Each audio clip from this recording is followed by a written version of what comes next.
नमस्ते, मैं जयवीर। आज मैं जिस महापुरुष की या जिस व्यक्तित्व का परिचय कराऊंगा आपके समीप, वो अपने आप में एक बहुत ही अद्भुत व्यक्तित्व के धनी हैं, आध्यात्मिक गुरु हैं और उनके देश विदेश में हर महीने, हर हफ्ते भक्त जो हैं, वो उत्सुक रहते हैं उनका मार्गदर्शन पाने के लिए, उनका सानिध्य पाने के लिए। हमारी जो अर्वाचीन और प्राचीन सभ्यता को एक संजोए हुए एक सामंजस्य के साथ वो देश विदेश में भारतीय संस्कृति का नेतृत्व करते हैं। ऐसे पूज्य गुरुदेव सदगुरु साक्षी श्री महाराज से मैं आपका परिचय कराऊंगा। मेरे समीप में उनके सानिध्य में हूँ, प्रणाम करता हूँ आपको। तो आज हम जानेंगे कि गुरु पूजन का विधान और गुरु का इम्पोर्टेंस हमारे जीवन में क्या है। इन सभी विषयों पर सदगुरु जी से हम मार्गदर्शन प्राप्त करेंगे। बहुत स्वागत है सदगुरु जी आपका। सबसे पहले आपसे गुरु जी सीधा प्रश्न मेरा है, हमारे सभी दर्शक और हम खुद ये जानें कि गुरु का स्वरूप क्या है, गुरु को कैसे पहचानें और उसकी पूजा पद्धति क्या है ना। तो इन सभी विषयों पर हम आपसे वार्तालाप करने के लिए हम आपने हमें समय दिया, इसके लिए बड़े आभारी हम। बहुत अच्छा, बहुत बहुत धन्यवाद प्रोफेसर साहब, आप आए और आपके अंदर इतनी गहरी रुचि है अध्यात्म जगत के इन सारे विषयों को जानने की, और अपने जानने के माध्यम से बहुत सारे लोगों तक ये संदेश पहुंच सकेगा। आपका हृदय से स्वागत करता हूं। Thank you. बहुत धन्यवाद गुरुदेव। हमारा आपसे प्रश्न है गुरु जी कि अभी वर्तमान में तमाम प्रकार की एक तरीके से गुरुओं की भी बाढ़ आ चुकी है। तो ऐसी गुरुओं की बाढ़ में हम सही गुरु का चयन कैसे करें, कैसे खोज करें गुरुदेव? प्रोफेसर जयवीर जी, आपका प्रश्न निश्चित रूप से बहुत महत्वपूर्ण है और आज के समय में अत्यंत प्रासंगिक भी है। वास्तव में गुरु का अर्थ होता है अंधकार को नष्ट करने वाला, अज्ञान को नष्ट करने वाला।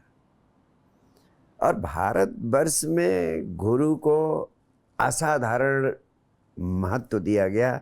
उसकी महिमा, उसकी गरिमा जितनी गाई जाए, जितनी कही जाए उतना कम है, क्योंकि गुरु शब्द भारतीय दर्शन के गहनतम खोज की अभिव्यक्ति।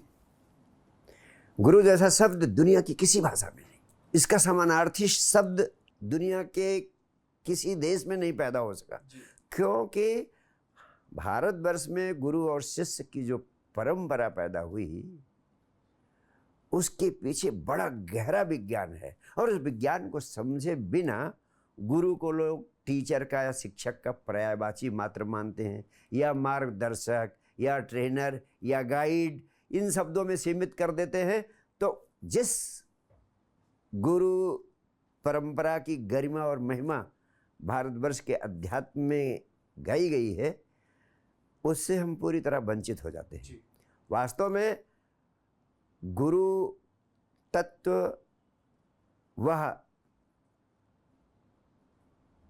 ऊर्जा है, वास्तव में गुरु तत्व वह ऊर्जा है जिससे हम जीवन के संपूर्ण लक्ष्य को साकार करने में समर्थ हो सकते हैं। जिन्होंने गुरु शब्द का आविष्कार किया, उन्होंने जीवन के 3 लक्ष्य रखे। पहला था तमसो मां ज्योतिर्गमय, अंधकार से प्रकाश की ओर ले चले, यानी मुझे अंधकार से प्रकाश की ओर ले चले। कैसे हम जा सकते हैं अंधकार से प्रकाश की ओर? उसके लिए सद्गुरु की आवश्यकता। दूसरा लक्ष्य था असतो मां सद्गमय, यानी असत्य से सत्य की ओर ले चलिए। भारतवर्ष के ऋषियों ने कहा, कैसे जा सकते हो? सिर्फ सद्गुरु के माध्यम से असत्य से सत्य की ओर जा सकते हो। नहीं तो कह देते कि कोई ग्रंथ है, पढ़ लो, असत्य से सत्य की ओर चले जाओगे। यह नहीं कहा। केवल गुरु के माध्यम से असत्य से सत्य की ओर जा सकता। तीसरा लक्ष्य था मृत्योर्मा अमृतम गमयि, यानी मनुष्य मरणशील है, तो मृत्यु से हमें अमरत्व की ओर ले चलो, यानी हमारे उस शाश्वत तत्व का इस जीवन में ही हमें बोध हो जाए, ताकि हम अमरत्व को उपलब्ध हो सके। ये किसी ग्रंथ के पढ़ने से या गूगल करने से नहीं संभव है। अध्यात्म के वैज्ञानिकों ने कहा इसके लिए सदगुरु की आवश्यकता है। तो जो गुरु आपको अंधकार से प्रकाश की ओर ले जा सके, जो गुरु आपको असत्य से सत्य की ओर ले जा सके, जो गुरु आपको मरणशील जीवन से अमरत्व को उपलब्ध करा सके, वह गुरु है जिसके लिए हम गुरु पूर्णिमा का आयोजन करते हैं। वह गुरु है जिसके लिए गुरु पूर्णिमा महोत्सव गुरु और शिष्य के मिलन का महोत्सव है, जिस अवसर पर शिष्य अपने गुरु के प्रति कृतज्ञता की, धन्यवाद की अभिव्यक्ति मात्र करता है। आपने पूछा कि किस विधि से पूजा प्रार्थना गुरु की जाए अवसर पर। इस संबंध में इतना ही कहना चाहता हूँ कि मैं बहुत अधिक कर्म कांडों के पक्ष में बिल्कुल नहीं रहता हूँ। जो पूजा प्रार्थना का प्राण है वह है कृतज्ञता की अभिव्यक्ति, धन्यवाद की अभिव्यक्ति। हृदय, यस, हृदय में भरा रहे। तो जब आप गुरु के समक्ष इस अवसर पर उपलब्ध होते हैं, गुरु को श्रद्धा भरी, भाव भरी, धन्यवाद भरी, कृतज्ञता भरी आंखों से देखते हैं और आपके प्राण उसके चरणों में झुक जाते हैं, इतने में ही आपकी पूरी पूजा प्रार्थना पूरी हो जाती है। इसके लिए किसी औपचारिक क्रियाकांड की आवश्यकता नहीं। आजकल गुरुदेव जैसे सोशल मीडिया का एक जमाना है, ट्रेंड है, तो बहुत सारे प्लेटफॉर्म हैं, फेसबुक है, यूट्यूब है, ट्विटर है, इंस्टाग्राम है, आदि आदि। जी। तो वहाँ पर भी गुरु की प्रेजेंस रहती है, उनके प्रवचन रहते हैं, उनकी फोटोज रहती हैं, जी, शुभ विचार रहते हैं, जी। तो उनकी इन सभी चीजों से गुरु की प्रेजेंस भी वहाँ होती है, तो वहाँ से भी उनके शिष्य लोग जुड़े रहते हैं। Yes, I do understand. जो उनसे तमाम प्रकार के मार्गदर्शन पाते हैं, उनसे अपनी दिशा को प्रशस्त करते हैं वहाँ से। तो इस अवसर पर कई बार व्यस्तता की वजह से, आलस की वजह से या फिर अन्य कारणों की वजह से व्यक्ति चाहता है कि जी हम तो गुरुजी के दर्शन ऑनलाइन ही कर लेंगे, टीवी पर कर लेंगे, फेसबुक में, यूट्यूब में कर लेंगे, है ना? यस, ऐसा वेरी ट्रू करते हैं। लेकिन एक व्यक्ति ये करता भी है, एक शिष्य, और एक शिष्य हजारों लाखों किलोमीटर दूर की यात्रा तय करके, तमाम प्रकार का व्यय करके, धन का व्यय, समय का व्यय, हर प्रकार का व्यय करके वहां पहुंचता है। तो किस पर कृपा गुरु की अधिक होती है, या कौन सा ज्यादा ठीक है? आपके इस छोटे से प्रश्न में कई बुनियादी बातें समाहित हैं। पहली बात तो मैं आपसे कहना चाहता हूं कि गुरु और शिष्य का संबंध सिर्फ एक प्रणय संबंध है, सिर्फ एक प्रेम संबंध है, और साधारण प्रेम संबंध नहीं, गहन प्रेम संबंध है। ऐसा गहन प्रेम संबंध है जो शरीर के भी तल से गहरा, बुद्धि के तल से भी गहरा, भावनाओं के तल से भी गहरा, आत्मा के तल का संबंध होता है। जब तुम्हारा हृदय गुरु के हृदय से जुड़ जाता है, तब गुरु तुम्हारे प्राणों में स्पंदित होने लगता है, वाइब्रेट करने लगता है। जिसको आप गहनता से प्रेम करते हैं,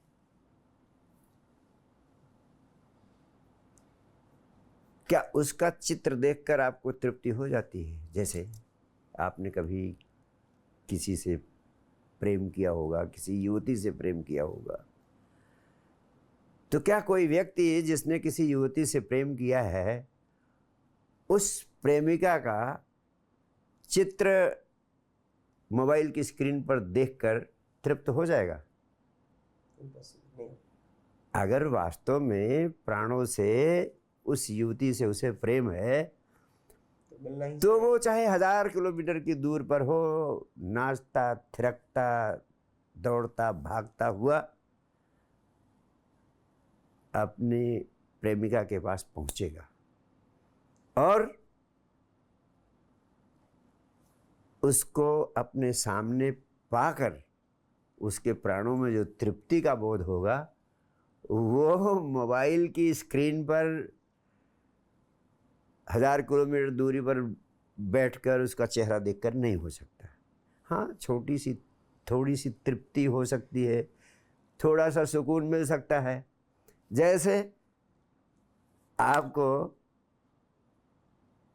जाड़ा लग रहा है और मोबाइल की स्क्रीन पर दिखा गया कि बहुत तेज आग धधक कर जल रही है। धधक कर जलती हुई आग को मोबाइल स्क्रीन पर देखकर आपको गर्मी लगेगी? ठंडी लगेगी, फर्क ही नहीं पड़ेगा। कोई फर्क नहीं पड़ेगा। लेकिन आप, चूंकि वर्तमान का ट्रेंड है, आप कह दोगे मैंने तो मोबाइल पे ही सारा आनंद ले लिया। वास्तव में मिला आपको कुछ नहीं। ये निर्भर करता है कि कितना गहन संबंध है आपका अपने सद्गुरु के प्रति। वास्तव में जीवंत संबंध है या केवल संबंधों की औपचारिकता है? अगर मात्र औपचारिकता है तो आप तरह तरह के बहाने ढूंढकर जहाँ हैं जैसे हैं वैसे रहते हुए ही अपने को कन्विंस कर सकते हैं कि मैंने तो अपना प्रेम, अपना समर्पण व्यक्त कर दिया। लेकिन वास्तव में इस गुरु पूर्णिमा महोत्सव का महत्व अत्यंत सारगर्भित है। और इससे भी गहरी बात आपसे कहना चाहता हूँ कि वास्तव में गुरु और शिष्य का संबंध इतना अद्भुत है। हो सकता है मैं कहूँ और आपको समझना कठिन हो जाए, लेकिन सच्चाई की अभिव्यक्ति करना अनिवार्य भी है। वास्तव में गुरु कुछ करता नहीं है शिष्य के लिए, और कर भी नहीं सकता है। उसका कारण है कि सच्चे अर्थों में गुरु होता ही नहीं। गुरु होता नहीं का अर्थ यह है कि गुरु वही व्यक्ति है जिसको साक्षित्व के इस सत्य का बोध हो चुका है कि इस सृष्टि में यह समग्र अस्तित्व ही सब कुछ कर रहा है। करने वाला ये समग्र अस्तित्व है। पर आलंबन के रूप में तो गुरु होता है ना। पूरी बात तो समझे। जी। ये समग्र अस्तित्व सब कुछ कर रहा है, और इस समझ के साथ साथ गुरु वह होता है जो वास्तव में अहंकार शून्य हो गया होता है, जिसका अहंकार रह ही नहीं जाता। वही सच्चे अर्थों में सद्गुरु होता है। और जब अहंकार शून्य हो जाता है तो आपको सच्ची बात बताऊं, गुरु कुछ करता नहीं, सिर्फ उसकी मौजूदगी होती है, सिर्फ उसकी उपस्थिति होती है। और उसकी उपस्थिति में उसके इर्द गिर्द बहुत सारी घटनाएं घटने लगती हैं। वो कुछ करता नहीं, इसका अर्थ नहीं ये नहीं है कि उसके इर्द गिर्द घटनाएं नहीं घटती हैं। उसके इर्द गिर्द बहुत सारी अद्भुत घटनाएं घटती हैं। उसके इर्द गिर्द पहुंचने वाले, उसको प्राणों से प्रेम करने वाले शिष्यों का पूरा जीवन रूपांतरित होता है। लेकिन वो होता सिर्फ इसलिए है क्योंकि गुरु अहंकार शून्य हो गया। अब वो कुछ करता नहीं, सिर्फ उसकी मौजूदगी ही सब कुछ कर देती है। जैसे आप आग के पास जाए जी। तो आग कुछ करती है आपके लिए, लेकिन आपको आँच मिल जाती है। आग की मौजूदगी मात्र से आपको आँच मिल जाती है, उसकी गर्मी मिल जाती है, और आपके प्राण ठंडे हो रहे थे, जीवंत हो जाते हैं। Yes sir. यस। ऐसे ही गुरु वह व्यक्ति है जो अहंकार शून्य हो चुका है। अब उसके इस शून्यता से उसका अंतरतम बिंदु अस्तित्व की ऊर्जा से जुड़ गया। अब जो भी उसके संपर्क में आएगा, दृष्टि मात्र से उसके आसपास होगा, हृदय से, प्राणों से संबंधित होगा, और अस्तित्व की ऊर्जा उस सदगुरु के माध्यम से उसके जीवन को रूपांतरित करेगी, उसके लिए कृपा बन जाएगी, उसके लिए आशीष बन जाएगी, उसके जीवन में परम आनंद की वर्षा कर देगी। और एक दिन उस गुरु के सानिध्य में रहने वाला व्यक्ति उसी शून्यत्व की अवस्था को उपलब्ध होता है। और जब शिष्य भी शून्य हो जाता है, तभी द्वैत समाप्त होता है और अद्वैत प्रकट होता है। उस अद्वैत की अवस्था को ही वननेस विद द यूनिवर्स की संज्ञा दी गई है। और यह अंतरतम घटना सिर्फ बुद्धि से नहीं समझी जा सकती। मैं समझाने की कोशिश जरूर कर रहा हूँ, लेकिन वास्तविकता में घटना ऐसे ही मेरे साथ घटी, और वास्तविकता में ऐसे ही घटना घट सकती है, और कोई दूसरा विकल्प नहीं और कोई दूसरा उपाय नहीं। इसीलिए मैं कहता हूँ गुरु और शिष्य का संबंध दुनिया का सबसे गहरा प्रेम संबंध है। It is the greatest love affair on this planet. इस पृथ्वी पर इससे गहरा और कोई दूसरा प्रेम संबंध नहीं। तो क्या यहाँ पर ये दोहा एक सटीक बैठता है कि जब मैं था तब गुरु नहीं, अब गुरु है मैं नाय, प्रेम गली अति सागरी, तामे दो नाय समाए। यानी जब गुरु थे, जब मैं था तब गुरु नहीं थे, अब जब गुरु है तो मैं नहीं है, मैं नहीं रहा। प्रेम की जो गली है वो बहुत अच्छा समझा प्रोफेसर जबीर, आपने बहुत अच्छा समझा। एग्जैक्टली दोनों नहीं जब समझ सकते। एग्जैक्टली जब तक अहंकार विसर्जित नहीं होता, तब तक आपका गुरु से पूरा संबंध बन भी नहीं पाता है। तो अहंकार विसर्जन ही एक ऐसा कार्य है जो बिना गुरु की मौजूदगी के होता नहीं है। गुरु की अगर पूछा जाए सच्चे अर्थों में तो क्या उपयोगिता है, क्या भूमिका है, तो सबसे बड़ी भूमिका यही है कि अकेले आप अपने अहंकार का विसर्जन करने की कोई भी चेष्टा करेंगे, आज तक कोई सफल नहीं हो सका है। इस संपूर्ण अस्तित्व में कम से कम कोई एक प्लेटफार्म, कोई एक बिंदु, कोई एक खूंटी खोज लो, और वहाँ से वहाँ पर झुकना शुरू करो, और इतना झुकना शुरू करो, इतना झुकना शुरू करो, इतना झुकते जाओ, इतना झुकते जाओ, इतना बेशर्त समर्पण वहाँ पर घटित हो जाए कि तुम बचो ही नहीं। और यह बिना ऐसे सदगुरु की उपस्थिति के जो अहंकार शून्य हो चुका हो, तुम कहीं और कर नहीं सकते हो। इसलिए सदगुरु अहंकार विसर्जन की कीमिया का एकमात्र शक्तिशाली माध्यम है। सदगुरु के बिना अहंकार विसर्जन संभव ही नहीं है। और इसीलिए जब तक अहंकार विसर्जन नहीं संभव हो सकता, तब तक अध्यात्म जगत में आप आत्म साक्षात्कार की अवस्था को उपलब्धि नहीं हो सकते। अहंकार विसर्जन का अर्थ है आपके पास दो आत्माएं, एक एक्चुअल आत्मा है, चेतना है, कॉन्शियसनेस है, और जब आदमी पैदा होता है तो एक फॉल्स ईगो बना लेता है।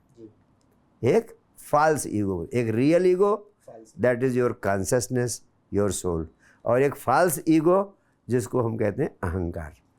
तो ये जो फॉल्स ईगो हम क्रिएट कर लेते हैं, जिसके कारण आपको ये सब क्रोध, लोभ, ईर्ष्या, मोह, घृणा, ये सारी चीज़ें घेरती हैं, ये सब चीज़ें तभी मिटती हैं जब कोई अहंकार शून्य अवस्था को उपलब्ध हुआ सद्गुरु, उससे आपका तार जुड़ जाता है। और उस तार का जुड़ जाना असाधारण अहेतु की कृपा कह सकते हैं, या जन्मों जन्मों की साधना का परिणाम कह सकते हैं, या आपके भीतर पैदा हुई गहरी प्यास का परिणाम कह सकते हैं।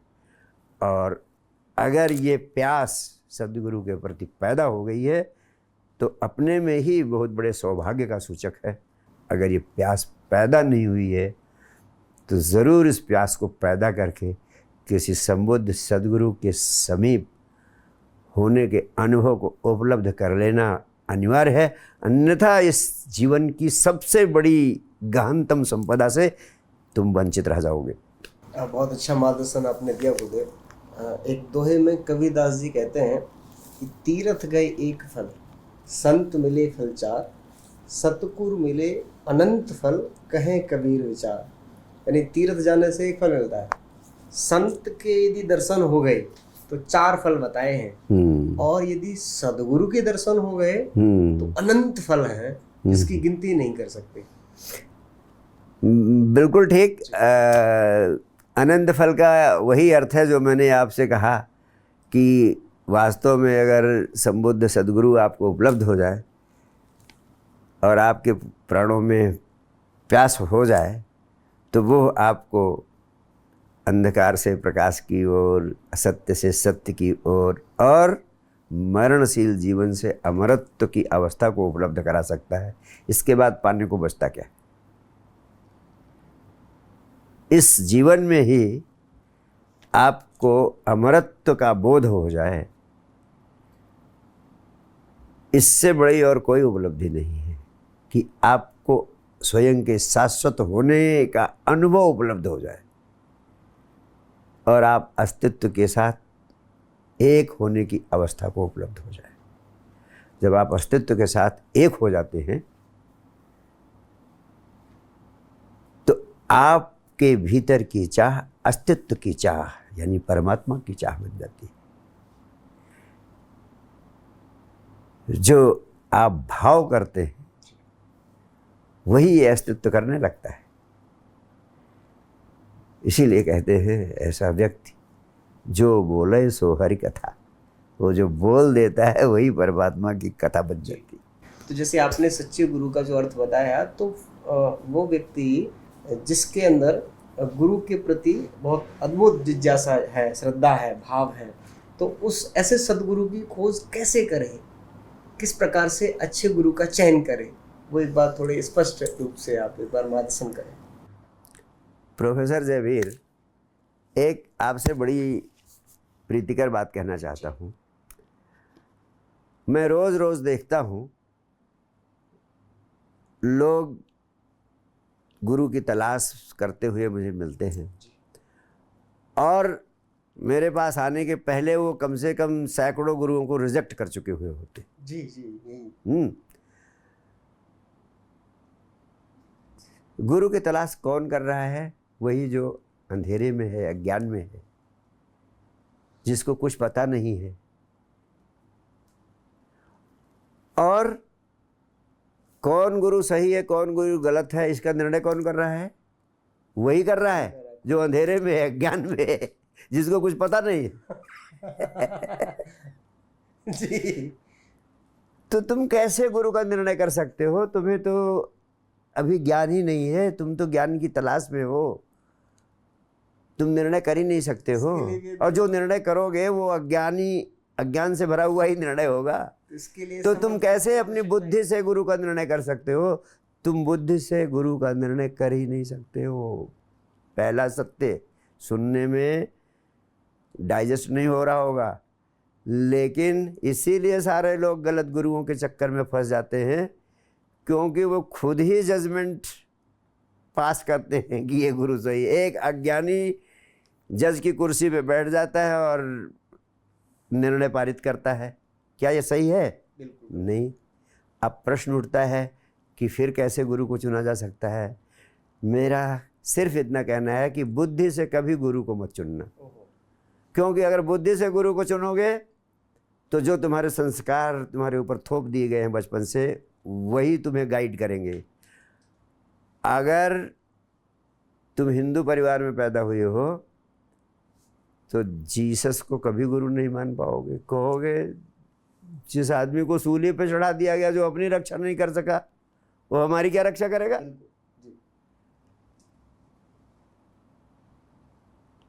अगर तुम दिगंबर जैन के परिवार में पैदा हुए हो तो किसी कपड़ा पहनने वाले गुरु को स्वीकार कर पाना तुम्हारे लिए बहुत मुश्किल होगा। यानी तुम्हारे पास जो संस्कारित मानसिकता निर्मित कर दी गई है, वही गाइड होगी, और जो कि हमेशा गलत होगी। इसलिए मेरा आप सबसे आग्रह है, गुरु को सदैव हृदय से चुनना चाहिए। आप एक नहीं, दो नहीं, तीन नहीं, अनेक अनेक गुरुओं के पास जाओ, उनको सुनो, उनके पास बैठो। उनके पास आते जाते कहीं तुम बैठोगे और तुम्हारे हृदय में, कहीं तुम बैठोगे और तुम्हारे हृदय की वीणा झंकृत हो जाएगी। जैसे तुम्हें लगेगा कि अब इसके बाद तुम्हें और कहीं जाने की ज़रूरत है ही नहीं। जैसे जाने कितनी लड़कियां, युवतियां आपको ज़िंदगी में मिलती, लेकिन कोई मिल जाती है कि आप ठहर जाते हो, कह दो यार I have fallen in love. यानी दिल पर कोई चोट कर जाती है, कोई दिल को छू जाती, कोई दिल में बैठ जाती कि उसको भूला पाना मुश्किल हो जाता है, और फिर तुम उसके पीछे पीछे पड़ जाते, और फिर वो भी तुम्हारे पीछे पीछे हो जाती, और फिर प्रेम की घटना घट जाती है। ऐसे ही गुरु का मिलना होता है, ये प्रेम की घटना है, हृदय के तल पर घटती है। और जब ये घटना घट जाती है तो जहाँ जिसके साथ ये घटना घटती है वही तुम्हारा गुरु हो जाता है, और वही गुरु तुम्हें हृदय के तल से आत्मा के तल की यात्रा पर ले जा सकता है, और दूसरा कोई गुरु तुम्हें आत्मा के तल की यात्रा पर नहीं ले जा सकता है, क्योंकि हृदय का आत्मा से सीधा संबंध है, बुद्धि से आत्मा का कोई संबंध नहीं। बुद्धि से हृदय पर आए बिना आत्मा तक कभी तुम पहुंच नहीं सकते हो। और सारे गुरु शिष्य संबंध के मिलन का एक ही लक्ष्य है कि वो गुरु तुम्हें आत्मा के तल के अनुभव को उपलब्ध करा सके। तो गुरु को सदैव हृदय से चुना जाता है। दूसरी बात, तीसरी बात, मिस्र की एक बड़ी प्रसिद्ध कहावत है। वो कहते हैं कि इसके पहले कि तुम गुरु को चुनो, तुम चुन ही नहीं सकते हो, तुम चुन ही कैसे सकते हो? इसके पहले कि तुम गुरु को चुनो, गुरु तुम्हें चुन लेता है। वास्तव में गुरु ही शिष्य को चुनता है। तुम खाली उपलब्ध होते रहो जगह जगह, जहाँ सद्गुरु होगा वो तुम्हें पकड़ लेता है, वो तुम्हारी आँख में झांक लेता है, तुम्हें तुम्हारे किसी केंद्र पर तुम्हें छू लेता है, और फिर उससे बचकर कहीं और जा पाना तुम्हारे लिए संभव नहीं होता है। गुरु ही तुम्हें चुनता है, तुम गुरु को चुन ही नहीं सकते हो।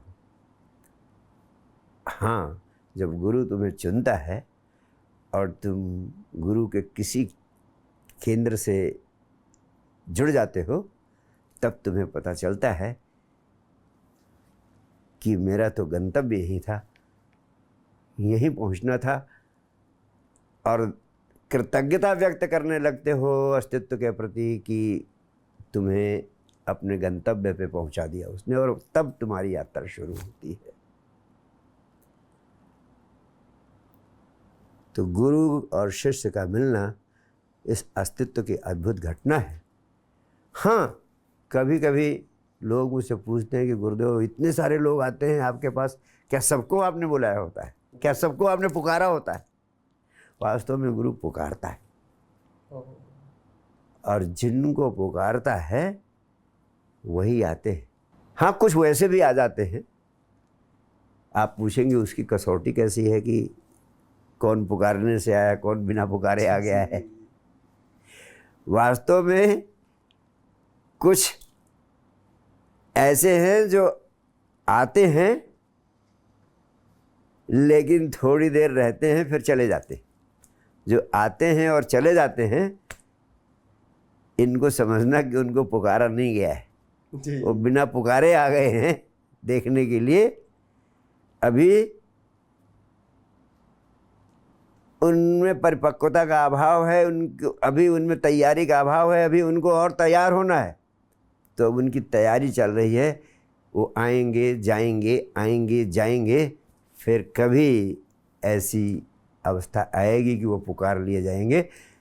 तो वही उन्हीं को पुकारा हुआ समझना जो आते हैं और ठहर जाते हैं, फिर आजीवन जाने का नाम ही नहीं लेते। और जो चले जाते हैं, समझना वह दर्शक थे, देखने आए थे और देखकर चले गए, उन्हें पुकारा नहीं गया था। क्या जैसे कहते हैं ना कि महिलाओं को गुरु पूजन या किस प्रकार से करना चाहिए? कहते हैं कि जी पैर नहीं छुए, ये नहीं है, इस तरह के। तो महिलाओं का संबंध जैसे फीमेल गुरु भी हैं, मेल गुरु भी होते हैं, तो उनमें क्या मर्यादा का ध्यान रखना आवश्यक है मेल गुरु के प्रति? फीमेल जो शिष्य लोग जो उनके होते हैं, कुछ मर्यादा उसमें है क्या? इस तरह से ब्यूटीफुल। देखिए, इस तरह की चीज़ें सामने कई बार आई हैं, वो कितनी सत्य है नहीं है वो अलग बात है। प्रोफेसर साहब जी, हमें किसी भी कृत्य के मर्म पर फोकस करना चाहिए। जैसा मैंने कहा कि ये कृतज्ञता और समर्पण के भाव की अभिव्यक्ति का अवसर है। हम महिला और पुरुष में अनावश्यक भेदभाव करने के चक्कर में उलझ जाते हैं। जी,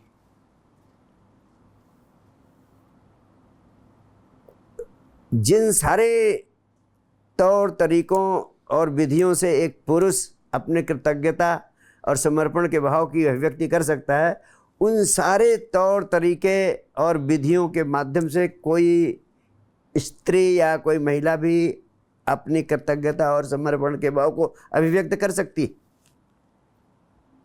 हमने अब तक स्त्रियों को बहुत दबा कर रखा, जी, बहुत कुचल कर रखा। उनको यहाँ तक इजाज़त नहीं थी कि घर की चार दीवारी के बाहर जा सके। उनको यहाँ तक इजाज़त नहीं थी कि वो घूंघट के पर्दे से बाहर सिर खोलकर समाज में निकल सके। धीरे धीरे ये सब पर्दे गिर रहे हैं, दीवारें गिर रही हैं, और स्त्री और पुरुष एक तल पर खड़े हो रहे हैं। उनको एक तल पर खड़े होने का और एक तल पर जीने का पूरा अधिकार है। मैं इस संबंध में भी किसी भी प्रकार के भेदभाव के पक्ष में नहीं हूँ। जहाँ तक नैसर्गिक शालीनता है, जहाँ तक जैसे एक पति पत्नी के प्रति, पत्नी पति के प्रति कृतज्ञता अभिव्यक्त करता है, जैसे भाई बहन के प्रति व्यक्त करती है, बहन भाई के प्रति अभिव्यक्त करता है, उसी तरीके से जो हमारे सामान्य संबंध हैं उनकी मर्यादाओं के अंतर्गत कोई भी स्त्री, कोई भी महिला, कोई भी पुरुष अपने प्रणय संबंध को कृतज्ञता के माध्यम से, समर्पण के माध्यम से व्यक्त करने के लिए पूरी तरह मुक्त है। जी, अनावश्यक मर्यादाएं निर्मित करना, अनावश्यक बंधन निर्मित करना, इस मानसिकता से हमें मुक्त होना चाहिए। हमें उदारवादी दृष्टि से पुरुष और स्त्री को एक तल पर लाने का प्रयास करना चाहिए। ये प्रश्न अब धीरे धीरे अर्थहीन होते जा रहे हैं, काफ़ी अर्थहीन हो चुके हैं। और आप जैसे लोग सहयोग देंगे तो जल्दी ही ये पूरी तरह अर्थहीन हो जाएंगे, और अर्थहीन हो जाने चाहिए, ऐसी मेरी दृष्टि भी। जो गुरु शिष्य परंपरा की जो बात है, गुरु पूजन की बात है, तो मैं आपसे चाहूँगा कि अपने गुरु का कोई संस्मरण आप बताना चाहें, जिससे कि उनके विषय में हमें भी कुछ पता लगे। इस अवसर पर जो सबसे महत्वपूर्ण प्रसंग मैं आपसे कहना चाहूँगा, चूँकि मुझे अपने गुरु के प्रति बेशर्त आकर्षण, बेशर्त प्रेम पैदा हो गया था। मैं उनके पास भाग भाग कर जब भी मौका मिलता है ऐसे पहुंचता था जैसे कोई प्रेमी अपनी प्रेमिका के पास पहुंचने की चेष्टा करता है। तो मैं पहुंचता था और मैं इस खोज में रहता था कि गुरुदेव मुझे कोई विधि बता दे, कोई साधना बता दे, कोई उपाय बता दे, कोई सीक्रेट डिवाइस, सीक्रेट टेक्निक बता दें जिससे मैं जल्दी से जल्दी अध्यात्म में प्रवेश कर जाऊं, आध्यात्मिक प्रगति को उपलब्ध हो जाऊं। लेकिन आप हैरान होंगे, मैं महीनों महीनों जाता रहा, बरसों जाता रहा, और उन्होंने कभी कोई न टेक्निक बताई, न कोई विधि बताई, न कोई उपासना बताई, न कोई प्रार्थना बताई, ना कोई मंत्र, ना कोई माला, जबकि सबको वो कुछ ना कुछ बताते रहते थे जी। एक बार गुरु पूर्णिमा के अवसर पर मैं गया तो बहुत भाव से गया कि आज तो गुरु पूर्णिमा है, ज़रूर इस अपेक्षा से गया कि आज मैं जो कहूँगा वो बताएंगे, बोलना ही पड़ेगा उनको। तो जब मैं इतना भाव भरा था उनके प्रति और इतना आशा भरे भाव से गया था कि जब मैं उनके पास पहुंचा तो मैं अपनी वो बात कहना चाहता था, लेकिन इसके पहले कि मैं बोलूं मेरे एकदम आंसू छलकने लगे। मैं इतना भाव विह्वल हो गया कि मेरे आंसू निकलने लगे और मैं कुछ बोलने की कोशिश कर रहा हूँ गुरुजी, और वो गुरुजी भी नहीं निकल पा रहा है। तो जो मैं पूछना चाहता था कि मुझे आज तक आपने कोई डिवाइस, विधि, टेक्निक नहीं दी, कोई सीक्रेट नहीं बताया, वो मुझे आप दे दें, और मैं वो भी नहीं कर पाया। और बस मेरे आंसू झरने लगे और उन्होंने प्यार से मुझे गले लगा लिया। मेरा प्रश्न अनएक्सप्रेस्ड, अव्यक्त रह गया, व्यक्त हो ही नहीं पाया। और जब 2-3 घंटे बाद सबसे मिलने के बाद मैं एकांत में बैठा था, मेरे से तो कहने लगे तू यही पूछना चाह रहा था। मुझको अकेले में देखकर उन्होंने यही कहा कि तू आध्यात्मिक प्रगति के लिए सबसे सरल कौन सा तरीका है, इसके बारे में पूछना चाह रहा था। तो मैं उनके चरणों में अपना सिर रख देता हूँ और मैंने कहा गुरुदेव एग्जैक्टली यही पूछना चाह रहा था, यही कहना चाह रहा था। तो उसके बाद उन्होंने मेरा सिर ठोक दिया, कहने लगा तू उपलब्ध होता रहता है यही पर्याप्त, तू उपलब्ध होता रहता है यही पर्याप्त। तो मैंने अनुभव किया कि गुरु के सानिध्य में उपलब्ध होते रहना ही सबसे बड़ी डिवाइस है अध्यात्म के परम शिखर को उपलब्ध करने की। क्या बात। क्या नाम से जाने जाते थे गुरुदेव? सारी दुनिया उन्हें स्वामी सुदर्शनाचार्य जी के नाम से जानती रही है। मैं प्राणों से उनको प्रेम करता रहा हूँ और वे हर पल मेरे प्राणों में स्पंदित होते रहते हैं, वाइब्रेट होते रहते हैं। और मुझे ऐसा प्रतीत होता है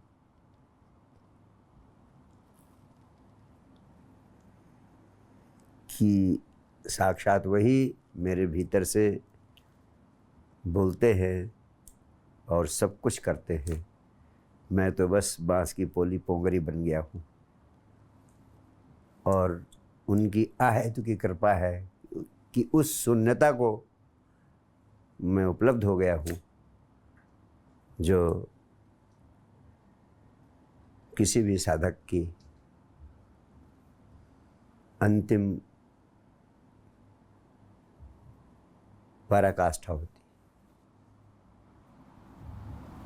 तो गुरुदेव, आपने जो अपने गुरुजी का बड़ा भाव भरा एक संस्मरण सबके सामने प्रस्तुत किया, तो गुरुजी से जो आपको और बहुत सारे विचार, बहुत सारा ज्ञान, बहुत सारी अद्भुत शक्तियाँ, दिव्य शक्तियाँ आपको प्राप्त हुई, तो ये संबंध गुरु शिष्य का जो संबंध के विषय में आपने बताया, वैसा प्रगाढ़ संबंध और गुरु शिष्य में बने, तो इसके लिए कोई संदेश, उपदेश, कोई गुरु मंत्र आज के दिन आप देना चाहें,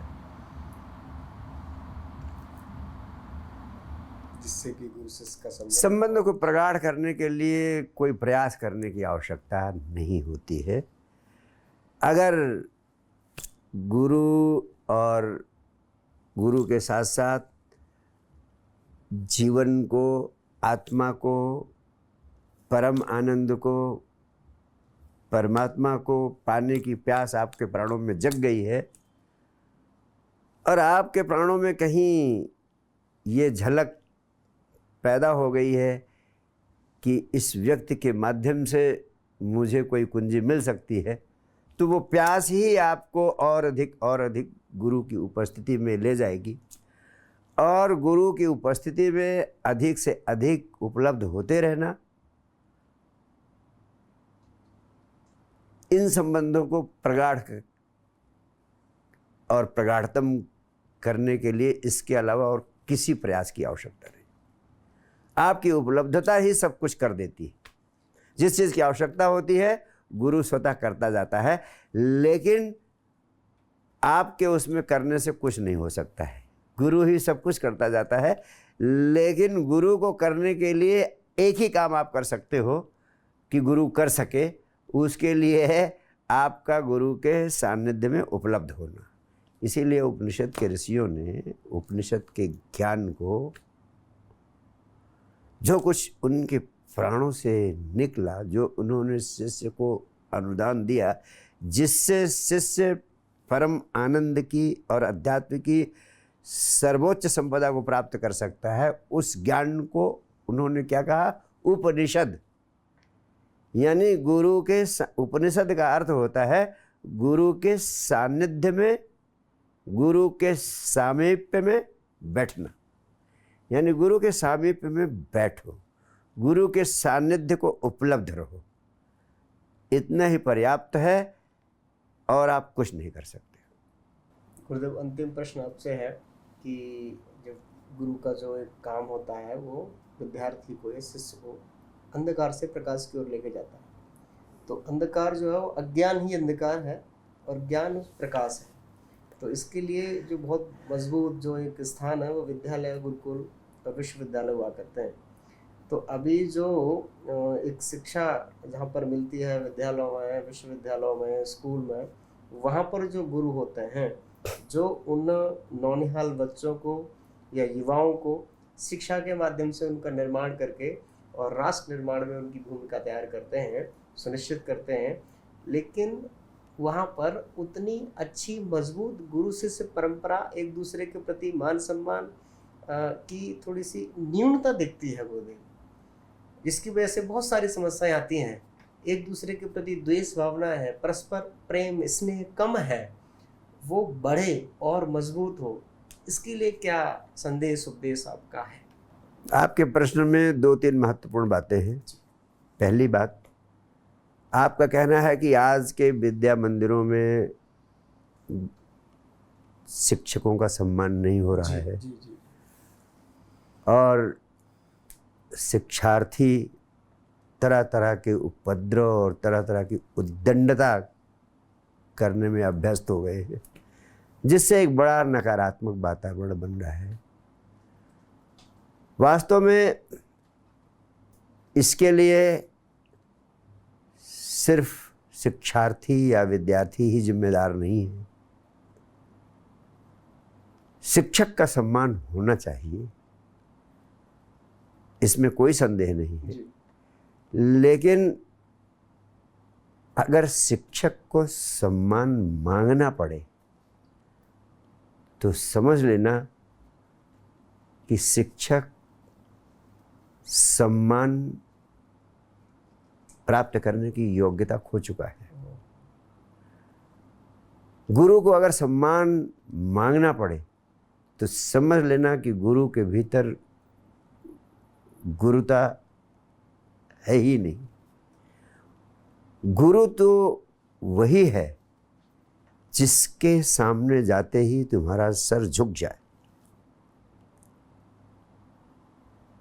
तो गुरु को अपनी गुरुता को धारण करना, अगर गुरु के भीतर गुरुता है तो शीश वहां झुकते रहेंगे, गुरुता नहीं है तो शीश नहीं झुकेंगे।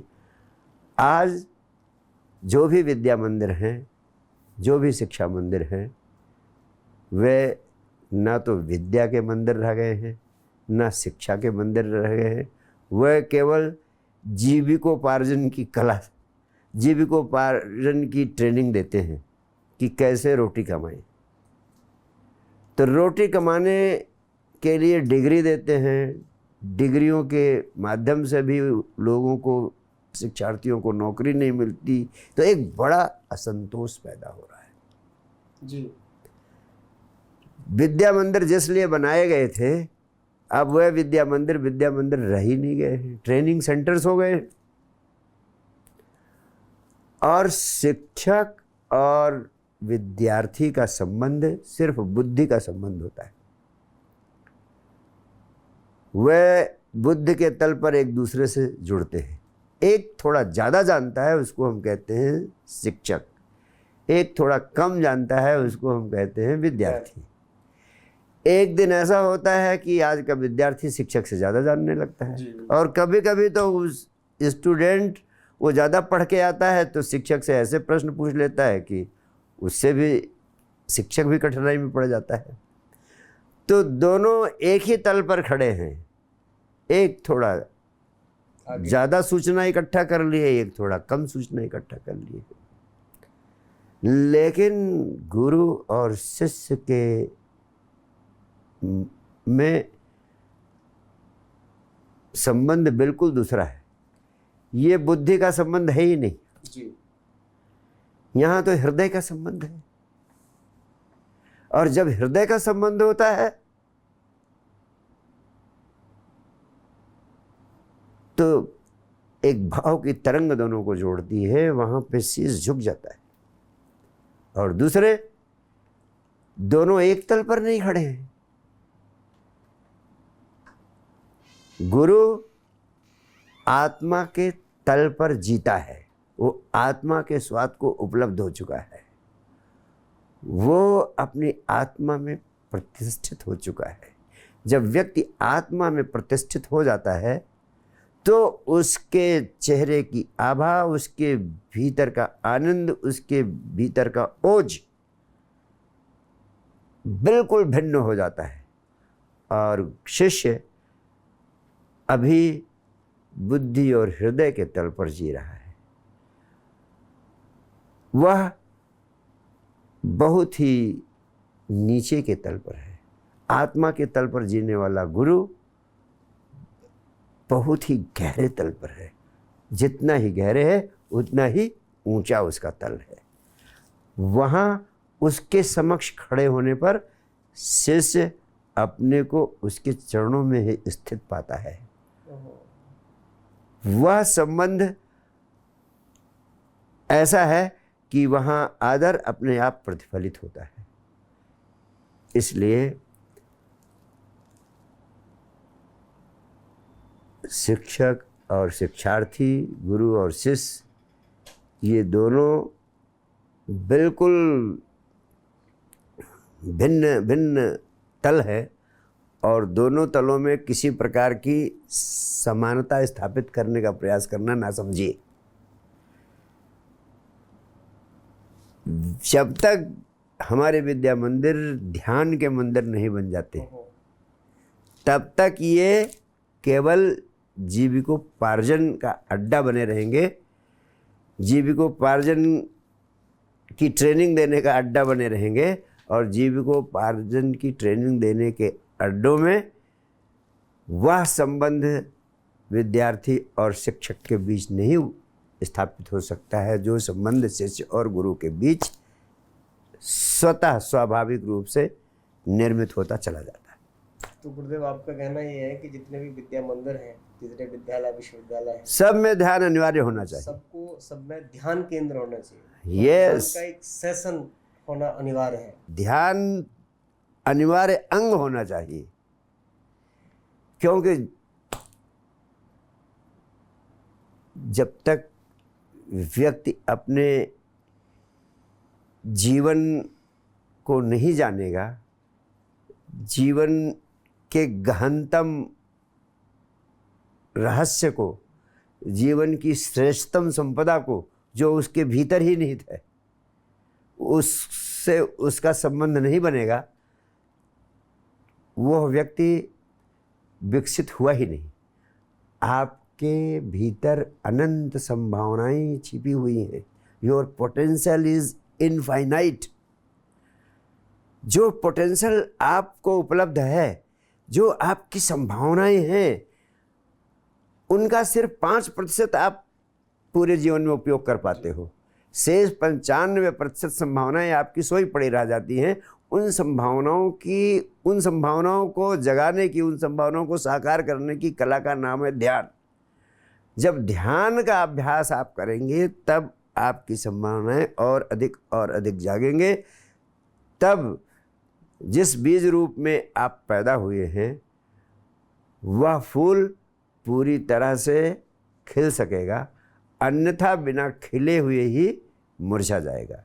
इसलिए मेरा मानना है कि दुनिया के सभी विद्यालयों में, सभी विद्या मंदिरों में विद्यार्थी की संपूर्ण संभावनाओं को विकसित करने के लिए, उसकी संभावनाओं का अधिकतम उपयोग करने की कला सिखाने वाली विधि, उसकी संभावनाओं का अधिकतम उपयोग करने की कला सिखाने के विज्ञान को उपलब्ध कराने वाले ध्यान का प्रचार प्रसार अनिवार्य है। उसके बिना विद्या मंदिर प्राणहीन है। उसके बिना विद्या मंदिर है ही नहीं। वह सिर्फ जीविकोपार्जन की ट्रेनिंग देने के अड्डे हैं। तो क्या गुरुदेव, जो गुरुकुलों में जो एक ध्यान केंद्र भी होता है, हाँ, और योग और प्राणायाम और ये सब अभ्यास बच्चे करते हैं गुरुकुल के विद्यार्थी, तो क्या उन गुरु शिष्य में जो संबंध जो मजबूत देखा जाता है, वो इसी का प्रतिफल है क्या, ध्यान का? निश्चित रूप से। अगर है वहाँ पे, तो ध्यान के बिना और कोई औषधि है नहीं जो जीवन और आत्मा की गहराइयों में आपको ले जा सके। गुरुजी, आपका लोगों से अनेकों साल से संपर्क रहा है, और कोरोना के बाद आपको लोगों की परेशानियों में कोई फर्क नज़र दिखता है क्या? क्या लोगों में मरने का डर बढ़ गया है? निस्संदेह जयवीर जी, सबसे पहले तो आप परमार्थ के लिए सक्रिय हो गए हैं और परमार्थ के साथ खड़े हो गए हैं। आपके इस परमार्थ भाव का हृदय से स्वागत करता हूँ। दूसरे, आपके प्रश्न के संबंध में सबसे महत्वपूर्ण बात ये कहना चाहता हूँ कि जब व्यक्ति के ऊपर संकट आता है, समस्या आती है, खतरे आते हैं, तो उस क्षण में व्यक्ति जागरूक हो जाता है, जाग जाता है। अन्यथा आदमी तो सोए सोए जीता रहता है। समस्याओं की स्थिति में व्यक्ति कुछ जागता है। तो जब कोरोना की महामारी दुनिया में आई, पूरे हिंदुस्तान में आई, लोगों के सामने जिंदगी और मौत का खतरा पैदा हो गया, ऐसी स्थिति में आदमी अपनी सेहत के प्रति, स्वास्थ्य के प्रति बहुत जागरूक हो गया। कैसे खाना चाहिए, कैसे पीना चाहिए, कैसे रहना चाहिए, जीवन यापन के स्वस्थतम तरीकों की हर व्यक्ति खोज करने लगा। जी बिल्कुल। जो कभी व्यायाम नहीं करते थे वो भी व्यायाम करने लगे, प्राणायाम करने लगे, योग करने लगे और ध्यान करने की दिशा में भी कुछ लोग सक्रिय हुए जी। लेकिन मैंने देखा है, बहुत गहनता से देखा है, और मानवीय वृत्ति भी है, जब खतरा रहता है तो आदमी थोड़ी देर को जागता है, उसके बाद फिर जैसे उसकी जीने की आदत रही है जन्मों जन्मों से, पिछले जन्मों से, सोया सोया जीता रहा है, इस जन्म में भी सोया सोया जीता रहा है। जैसे ही खतरा समाप्त होता है, थोड़ा भी समय नहीं बीतता कि फिर व्यक्ति उसी स्थिति में जीने लगता है। यहाँ तक कि आपने देखा होगा कि जब आप डेड बॉडी देखते हैं जी। तो उस समय जो भी इस जीवन में गलत सही, उल्टा सीधा या अनावश्यक कार्य कर रहे हैं, उन कार्यों को ना करने का भाव पैदा होता है प्राणों में, और अच्छे ढंग से, आनंदमय ढंग से, प्रेम पूर्ण तरीके से जीवन को जीने का भाव होता है। लेकिन जब लोग शमशान में जाते हैं तो जो एक आंतरिक रूपांतरण थोड़ी देर को पैदा होता है, घर पहुंचते पहुंचते वो सारी रूपांतरण का भाव समाप्त हो जाता है। वही कोरोना के साथ हुआ। उस समय जब खतरा था तो लोगों ने योग करना शुरू किया, प्राणायाम करना शुरू किया, व्यायाम करना शुरू किया, ध्यान करना शुरू किया, लेकिन अब फिर वही पुरानी शिकायतें, वही पुराने बहाने, समय नहीं मिलता गुरुदेव जी। हमने कहा कोरोना काल में तो करते थे आप, तो कहते थे तब घर में पड़े रहते थे तो कर लेते थे, अब काम करना पड़ता, बाहर जाना पड़ता, बहाना मिल गया उनको। तो वास्तव में लगता है कि लोग जागरूक हुए हैं, लेकिन उस जागरूकता को मैं नाम मात्र की जागरूकता कहता हूँ। एक बात।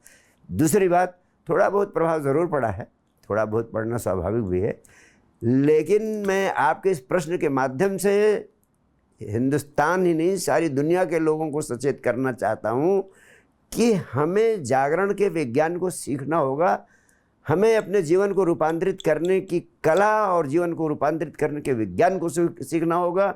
जब तक उस विज्ञान को हम नहीं सीखेंगे, तब तक हम सिर्फ कोरोना जैसी महामारी या इस जैसी अन्य तमाम बीमारियों से बचने में ही कामयाब नहीं होंगे।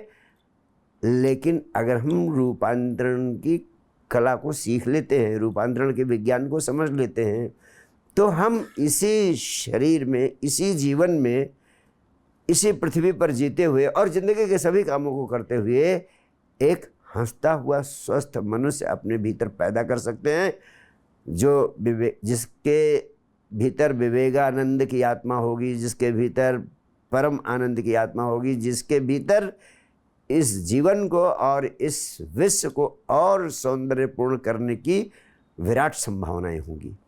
तो व्यक्ति को जब घटनाएं हो, जब समस्याएं आएँ, तो उनसे सीख ले और उस सीख को निरंतर बनाए रखें। खुद स्वयं से हर व्यक्ति को ये प्रश्न पूछना चाहिए कि क्या मैं स्वस्थ रहने के लिए हर रोज कम से कम 1 घंटे व्यायाम के नाम पर, योग के नाम पर, ध्यान के नाम पर, प्राणायाम के नाम पर देता हूँ या नहीं देता हूँ? जी।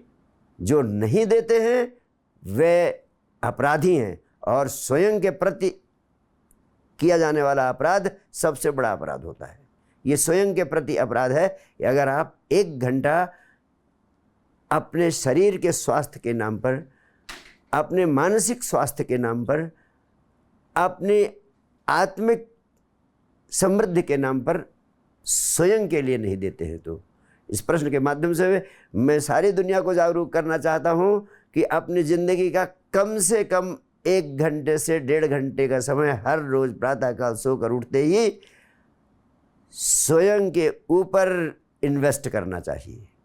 जो व्यक्ति स्वयं के शरीर, मन, भावनाएं और आत्मा के विकास के लिए, उसके स्वास्थ्य के लिए 1.5 घंटे का समय प्रातःकाल नहीं दे सकता, वो इस जिंदगी में कोई विराट उपलब्धि नहीं हासिल कर सकता, वो इस जिंदगी में कोई महान उपलब्धि नहीं हासिल कर सकता, क्योंकि कुछ भी हासिल करने के लिए सबसे बड़ा माध्यम, सबसे बड़ा टूल आपका शरीर है, आपका मस्तिष्क है, आपका मन है, आपकी आत्मा है। जब तक आप इसको स्वस्थ नहीं करेंगे, जब तक आप इस पर धार नहीं धरेंगे, तब तक आप जिंदगी की समस्याओं को काटने में सफल नहीं हो सकते हैं।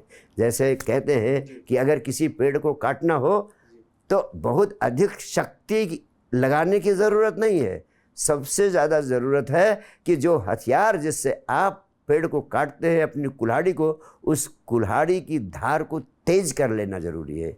कुल्हाड़ी की धार तेज हो जाएगी तो वो पेड़ 10-20 मिनट में काट कर गिराया जा सकता है, लेकिन कुल्हाड़ी की धार तेज नहीं है तो आप दिन भर ठोकते रहेंगे, पेड़ का बाल भी बांका नहीं कर पाएंगे।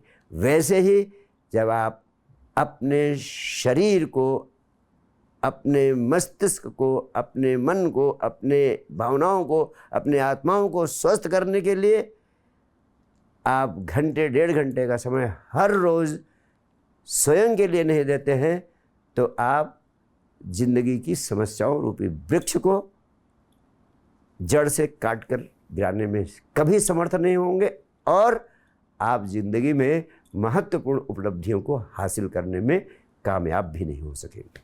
हाँ गुरुदेव, जो लोग व्यायाम नहीं करते, योग नहीं करते, एक्सरसाइज नहीं करते, उनके लिए संक्षेप में क्या आप कहना चाहेंगे? जो योग नहीं करते, प्राणायाम नहीं करते, व्यायाम नहीं करते, ध्यान नहीं करते, उनके लिए मैं संक्षेप में यही कहना चाहूँगा कि वह अपने जीवन में शरीर के तल पर तमाम सारी बीमारियों को आमंत्रण दे रहे हैं और उनका अधिक दिन तक स्वस्थ रहना संभव नहीं है, क्योंकि प्रदूषण तेजी से आक्रमण कर रहा है और इसके साथ साथ गर्मी तेजी से बढ़ रही है।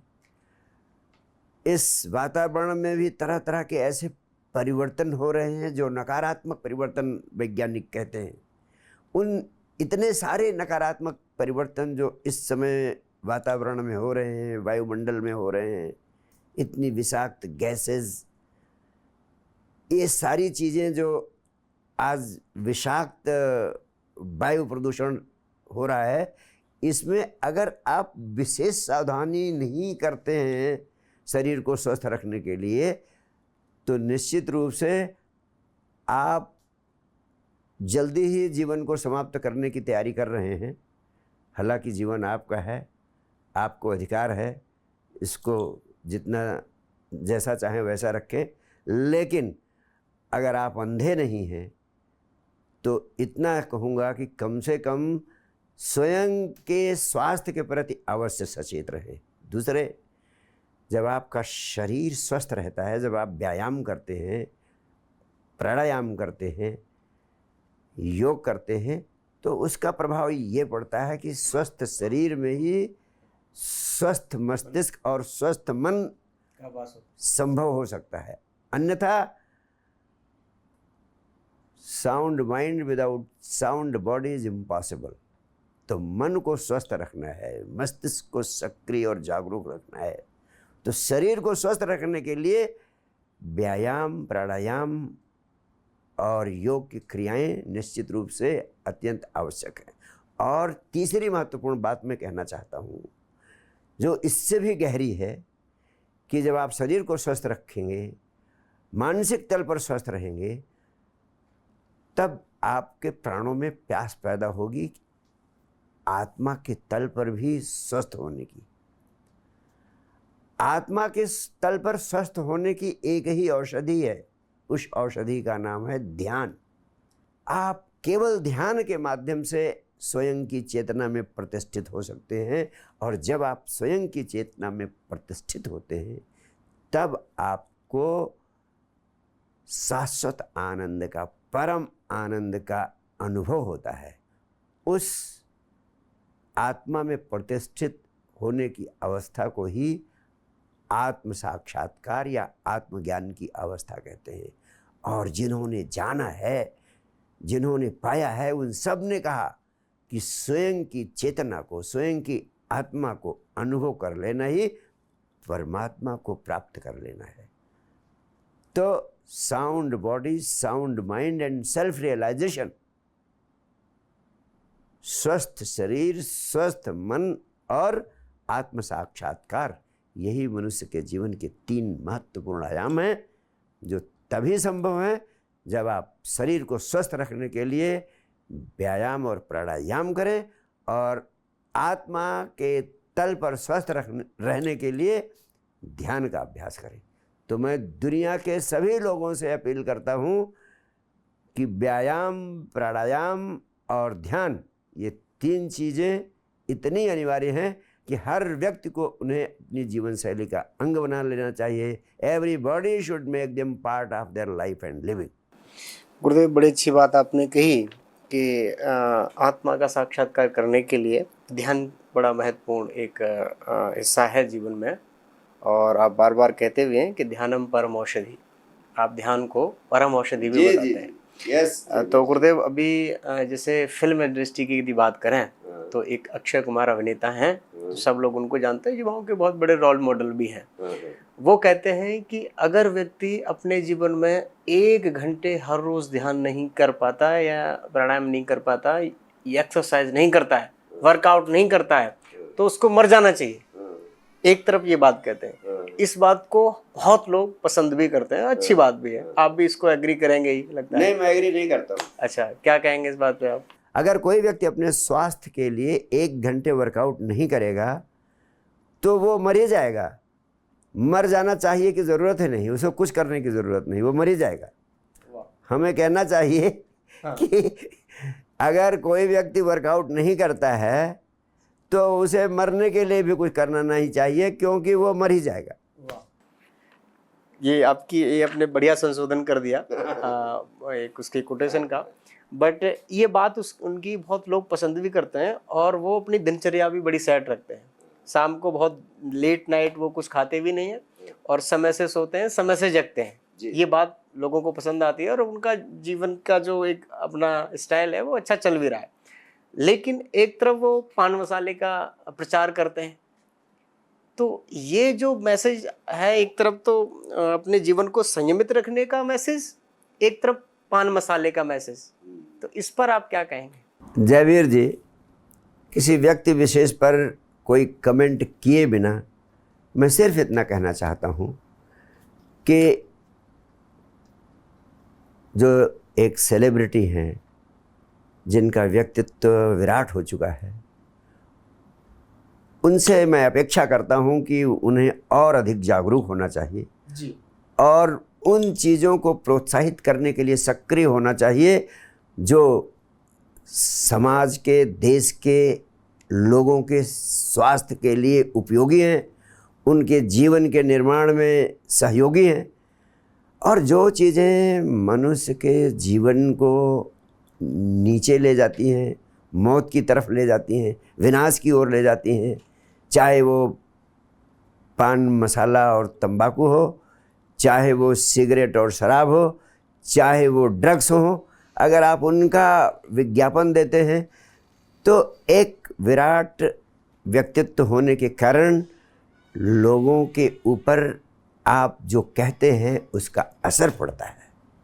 मैं ऐसे सभी सेलिब्रिटीज़ से आग्रह करूंगा कि वे और अधिक जागरूक हों और अपने व्यक्तित्व को, उन्हें पैसा उनके लिए इतना महत्वपूर्ण नहीं है, पैसा उनके पास पर्याप्त है और आवश्यकता पड़ने पर और अधिक धन उपलब्ध करने में भी उन्हें किसी प्रकार की बाधा नहीं होगी। लेकिन यदि वे व्यापारिक कमर्शियल दृष्टि से मोटिवेटेड न होकर जनता और देश के प्रति और अधिक जागरूक हों, लोगों की सेहत, स्वास्थ्य और भविष्य के प्रति और जागरूक हो जाएं, तो वास्तव में वे देश का बहुत बड़ा उपकार कर सकते हैं। मैं अपेक्षा करता हूं कि अक्षय कुमार जैसे बुद्धिजीवी, समझदार लोग इस दिशा में निश्चित रूप से कुछ पुनर्विचार करेंगे और एक माहौल पैदा करेंगे, एक लीडरशिप देंगे, ताकि देश में अधिक से अधिक सेलिब्रिटीज़ उन दिशाओं में देश को और देश के लोगों को, दुनिया के लोगों को सक्रिय करने में सक्षम हो सके, जिनसे मनुष्य जाति का नवनिर्माण हो, देश का नवनिर्माण हो और इस पृथ्वी पर हंसती हुई नई मनुष्यता पैदा हो सके। गुरुदेव, आपने पूज्य गुरुदेव, आपका समय बड़ा ही व्यस्त रहता है, मैं देखता हूँ।